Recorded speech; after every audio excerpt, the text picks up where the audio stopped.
The map of GTA 5 is huge, but have you ever wondered just how many people could live on it? Well, if the answer is yes, great video choice. Estimating the population of a map so huge does come with some challenges, so we will begin small and work our way up to the city. Grapeseed is a nice and easy place to start. It's by far the smallest and most insignificant town in the entire game, and apparently has the slogan, the industrial heart of the LMOC. Of course, the town with a whopping one factory is the industrial heart of anything. Well, technically, if you wanna be precise, that is true, seeing as the neighboring Sandy Shores does not in fact have a factory. But we're not here to count factories, but to determine population. Now, for this town, that shouldn't be that hard, right? I just have to count the houses, look up how many people on average live in a house in California, then multiply the two, and come to the total population. The thing is, no. Because there's one problem with this way of counting, and that is the houses. For example, is this a house? I'd say yes. This one's a small crappy trailer. Still consider it a house. But what is this? Well, it's clearly not a house, but you might be able to live in it. Well, in the end, for everything I had to make rulings. And if the back of your building's windows look like this, or your building in general just looks unlivable, there's probably nobody living in it. Generally, that means your population is going to vary depending on who's counting. For Grapeseed, this is the area I considered the town. I know, pretty big. And this is every house on it I found. In total, that makes for 19 houses, which means a population of about 55 people. How pathetic. And if we go to the more demographic side of this, I would say they're mostly hillbilly farmers. On to probably the most depressing city in the entire game, Sandy Shores. This failed tourist town, full of sand and sadness, is very lightly populated, cause what might at first glance look like a fairly well stitched together town, is mostly filled with either home trailers, poorly maintained houses or straight up crack shacks. It is therefore no wonder that there are only 58 of them. That is even including this more open desert bit. Which means Sandy Shores should have about 169 people in it. Nice. And for the types of people living there, I'd go with the increasingly popular hillbilly crackhead variety. And you got something to be doing, like calling your therapist. What next? Finally!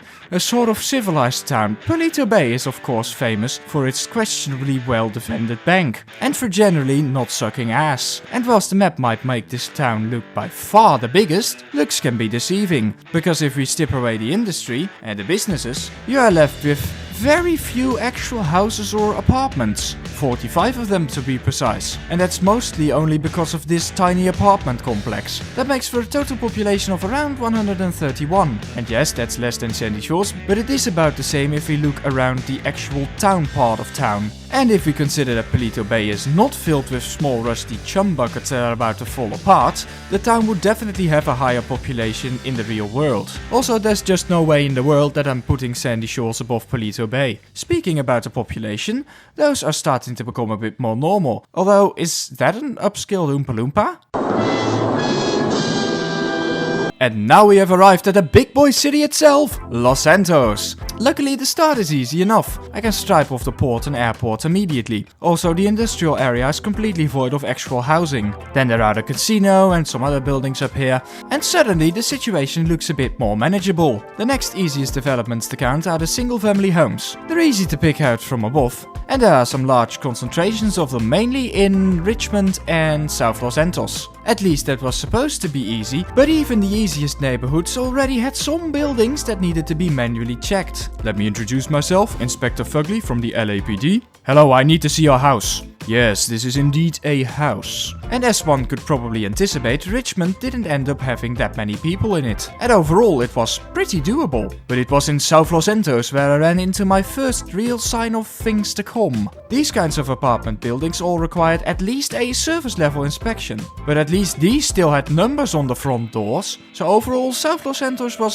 still pretty doable. But as the population of the neighborhoods kept increasing, my trouble kept up. But I managed to work my way through Vespucci all the way up to Little Seoul. Cause there I arrived at this.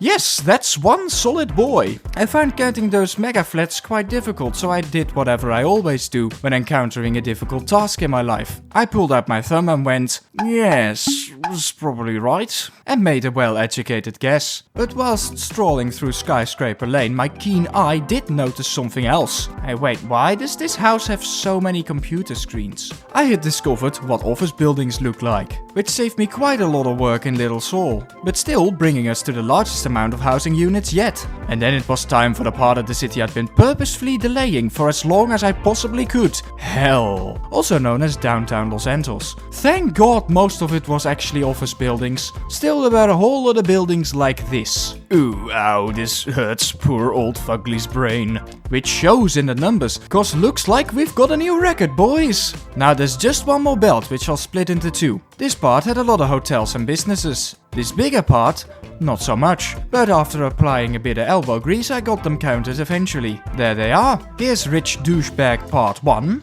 And here is part 2. That means it's time for the totals. There should be a total of 6,144 permanently livable housing units in Los Santos, which translates into a population of 17,586, basically equivalent to a good-sized arena. But since I did not count things like the homeless, and also generally guessed on the low end for apartments, let's say the city should realistically be in the range of 17,500 to 19,000 permanent inhabitants. And if we then zoom out to the whole island, there should be around 6,300 houses in total, translating to about 18 to 20,000 permanent residents that can live there. And now that might not sound like much, but believe me, it's pretty gigantic, especially considering the level of detail on the map, and that we're talking about a game originally released in 2013. Excuse me, what the fuck? That's almost 10 years ago! How in the world is that possible? Anyway, now over to some interesting things I discovered whilst combing through the map. The one thing I really never noticed before is that there's an extremely large amount of hotels. Like crazy many. These are all the ones I found when I just went flying over the city again for 50 minutes with the knowledge I got now. And they're big too. They're mostly concentrated in these regions near the coast and near Vinewood, but I would say that if you counted total realistic population instead of permanent population, you'd have at least a 15% higher result. It's also very interesting that there's so many people living in the city. Sure, at a glance everyone can say that by far the most people live in the city, but maybe not that 96% of them would live there. Meaning that in my opinion, the developers have done a very good job of making the map feel relatively balanced. And let me stress, these figures are not absolute. Take Fugly's home for example, a very nice home indeed. But if you look through the windows at night, that's right, it's offices. But looking past all the house placement that doesn't make sense, or ignoring the office buildings disguised as apartments, and apartments disguised as offices, or at least I think this is housing, more so looks like the fucking back rooms in there, I do think the totals should be relatively accurate. So if anybody is interested, here's the note sheet with which I counted all of the housing. The method I used was just going from neighborhood to neighborhood, or sometimes just even from part of an apartment building to another part, and constantly updating the numbers until I got that sheet. And these are in corresponding order the node maps I made to track my progress. I hope you found this video entertaining, or at least somewhat interesting. If you did, feel free to stick around the channel and hopefully see you next week. Bye bye.